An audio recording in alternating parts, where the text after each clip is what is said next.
Hello everyone, in this video I'll be showing you an OP dual twin blade jumping bleed build in Elden Ring. One cool thing about twin blades is they do 4 attacks whenever you do jump attacks, and we can stack bleed extremely quickly with this. So we're going to be using the Eleonora's Poleblade in the main hand and then the Blood Godskin Peeler in the offhand. Now, I'm using seppuku, and I'll show you why, because we can get a ton of bleed build up on this. So, with the 57 arcane that we got, this does 80 blood build up on Eleonora's Poleblade and 137 on the Blood Godskin Peeler. So that actually adds up to quite a bit. It's like 400 per jump attack. This is at level 150, so if you're a higher level, pump that arcane up to 80. But we're going with 50 vigor, 20 mind. We don't really need mind as much, so you can reallocate that into vigor and endurance. 38 endurance is good, so we can do a lot of jump attacks with this build. 17 strength is the minimum requirement that we have to have for the Godskin Peeler, and then 22 dexterity is also the minimum dexterity, so we're going with those there. 15 faith will allow us to use a couple incantations like Flame Grant Me Strength, and then 57 Arcane will give us a good amount of damage on our bleed. Now, I have a medium roll with at least 58 poise is what we're shooting for. This allows you to resist 2 light attacks. And as for spells, I got Flame Grant Me Strength, Blood Flame Blade, and the Blood Flies, or Swarm of Flies there. Now, I'm using the White Mask and the Raptor's Black Feathers. These are very essential because this will increase the damage after we've inflicted bleed, much like the Lord of Blood's Exaltation there. So those two go together very well, as we're going to be doing that very often. Now, the Raptor's Black Feather will give us increased damage on our jump attacks, just like the Claw Talisman. So these are 4 essential pieces because we're going to do a lot of jumps to deal a lot of bleed damage. I also like the Rod and Winged Sword Insignia. Since we're going to be attacking multiple times really quickly, this builds up our attack power very fast.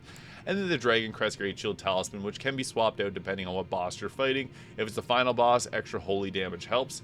But we also have the Raw Meat Dumpling because the Mimic can actually heal themselves with this and won't be poisoned. So that is that. We're also using the Dragon Communion Seal, as we will use things like, so we can use Swarm of Flies to inflict the blood loss to get our extra damage, and that's a nice way to start combat. But we can even start with the Flame Grant Me Strength, and then we'll cast the Blood Flies there. Now, we want to two-hand our Godskin Peeler and do the seppuku attack here, which is going to give us increased blood damage there. Oh, so we'll get increased damage on our bleed attacks, and then once we go with our jump attacks, you can see there are incredible amounts of damage. So with shorter targets, you're better off doing the jump attack lower, because then you'll hit the 4 attacks on them like that. So very powerful, but even just doing those normal L1 attacks can be really great. So very powerful build.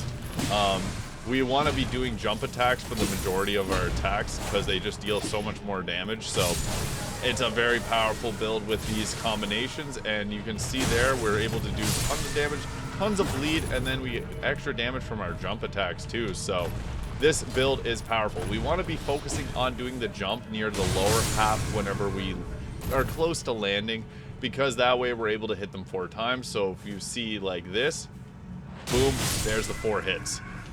Normally you would swing at the top and then hit them with the way down on the second hit, which still does enough damage to take out the Aldenarix, so that is good itself. But the nice thing is you can go against bosses and get 4 hits on, which will deal 400 bleed damage, and typically after 2 jump attacks you're going to have triggered bleed on them, so it goes extremely hard. And that seppuku is nice because it'll trigger both the White Mask and your Lord of Blood's Exaltation.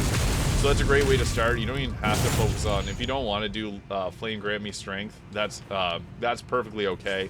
So you just have to two-hand it. You can also use the use it in your main hand. So that is another option. You can go with the Godskin Peeler in the main hand and just focus on doing your attacks that way. But I like to have it in the offhand because you can also use the Eleonora's Poleblade's weapon art, which is really good mobility and damage too. So we get a bit of both worlds with that, and that's what I like best. But typically you want to go in, and he's going to probably roll, we'll wait for it, jump, and attack near the bottom. As you can see, we were able to take them all out. We missed him with one of the attacks, but jump, wait a second, and then go with your attack. So that is the overall strategy. We got knocked down there, but that jump attack on the